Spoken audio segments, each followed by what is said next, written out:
This is Hidden Killers with Tony Brueski. Here now, Tony Brueski. Let's move on to the Gilgo Beach murders. They've, of course, haunted Long Island now for several decades. 11 sets of remains found along Ocean Parkway. Community desperately searching for answers. Families waiting for justice. And now Rex Heuermann, the architect from Massapequa, stands accused of killing 7 women between 1993 and 2011. His push to split the charges into separate trials have been denied. That means one jury will hear all of it, from the earliest murder in 93 to the discovery of bodies along the highway in 2010. Jennifer Coffindaffer with us to help break down this investigation, the forensic, the psychological layers of all of this moving forward. What was your take on this, where the judge ruled that all 7 counts are going to be tried together? Prosecutors have argued that the murders were inextricably interwoven, and, well, I mean, the court agreed. You know, it's such a balancing act between the prejudice that it can create in trying to show all this information from all 7, when many of the places, the dates, obviously the people were quite different. Mm-hmm. And so because of that, the defense is saying, you cannot do this to me. You can't do this to my client. This is so unfair. These were separate occasions, separate instances, and if you bring in the other 6, well, of course they're going to get a conviction, because they're going to say, oh my gosh, this is a serial killer.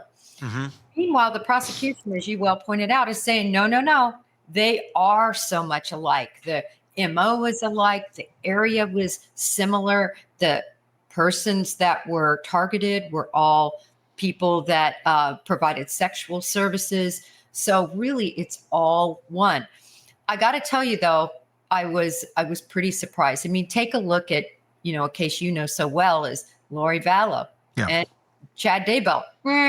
Split. Mm-hmm. They're too prejudicial, right? And that's one that, to me, should have been kept together. Yeah. You look at this and you say, all these years apart, it's a win for the prosecution.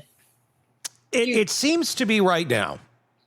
I'll say that. But the more I look at that, yes, there are a lot of similarities, but we're talking 2 decades, all the way to 93 to 2010.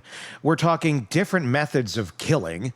You do have some that are similar. You got the handful that have the burlap sacks with Heuermann's hair and stuff. And look, I think there's a good chunk of these that, yes, without a doubt, I think you can nail Heuermann on.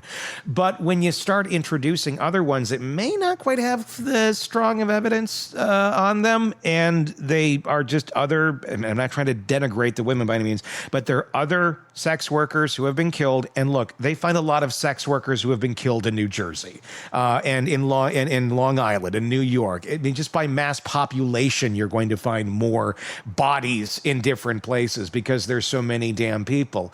To lump them all together, could that be a misstep where it may not necessarily work in the favor of them, where the jury's not just going to go eventually and say, well, it's a serial killer because this and this and this? People don't trust law enforcement all that much these days, and rightfully so, especially in this area of the country where you had this case not being investigated for 10 years because of a corrupt officer, because of the corrupt chief for all of that time. So if they're being fed this, and we really think it's this, and then this kind of week over here on some of these, I could see a jury going and saying, well, these don't really seem to add up that much. These ones kind of do, but how do we believe your solid ones over here when you're trying to give us the same bill of goods on these, and it's clearly not the same bill of goods? Well, I do think, Tony, there's a lot that we still don't know, right? Yeah. This case was indicted, so we didn't have a preliminary hearing. Yeah. Haven't seen a vast amount of the evidence, I think, that is going to be shown. And so there can be other links that we just don't know about. But I agree that I think as a prosecutor, I would have asked for this, hoping that I got the moon, which they did. Mm-hmm. But it wouldn't have bothered me as a prosecution team to have the ones that were more contemporaneous in time and showed the exact MO to be lumped together and the ones that weren't to be held separate. Do I think it's going to be a critical error? I don't know if on appeal down the road, if there's a conviction, but also keep in mind, Tony, gosh, this is one of those cases where the evidence is unbelievable. Yeah. The DNA and the DNA, that ruling came earlier that the DNA is coming in. Yeah. And yes, and we can talk about that in a moment with the new DNA ruling. But that's my point. I mean, there is a slam dunk on some of these, but just there's an element to this case where it feels like, well, we got these unsolved ones. We better get those off of our docket. So let's just add them in. That's not the way to solve a crime. And it denigrates the value of the human lives that have been taken as well. Let me ask you this, and this is an opinion question. If these had not been sex workers over the course of almost 20 some years, if one had been an attorney, if one had been a teacher, if one had been a sex worker, the other had been whatever, insert any other type of job here that doesn't involve doing things that are illegal for money, do you think it would have been a trial that's going to combine all these people, or would it have been separate murder trials? Well, let me say this. If they would have been lawyers, teachers, whatever, homemakers. Sure. This case would have been solved so much earlier. Rex Heuermann needs credit from this standpoint.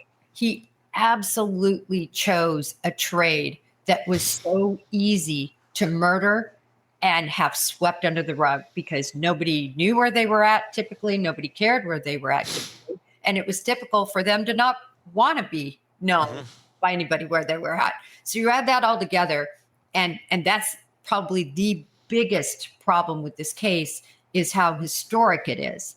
And so this was an important coup for the prosecutor, Tony, because as you said, and I know what you're getting at, you can't just say, because, you have a sex worker that's dead. Rex Heuermann's over here. Let's throw him the bone. I feel like that kind of almost it plays into my point, though, too, where it's like, Rex Heuermann knew that. So do other people. So do other criminals and other horrible people who would go and take the lives of people like this because they view them less as human. It's not any sort of secret that these sort of cases don't get the investigation that they deserve as human beings.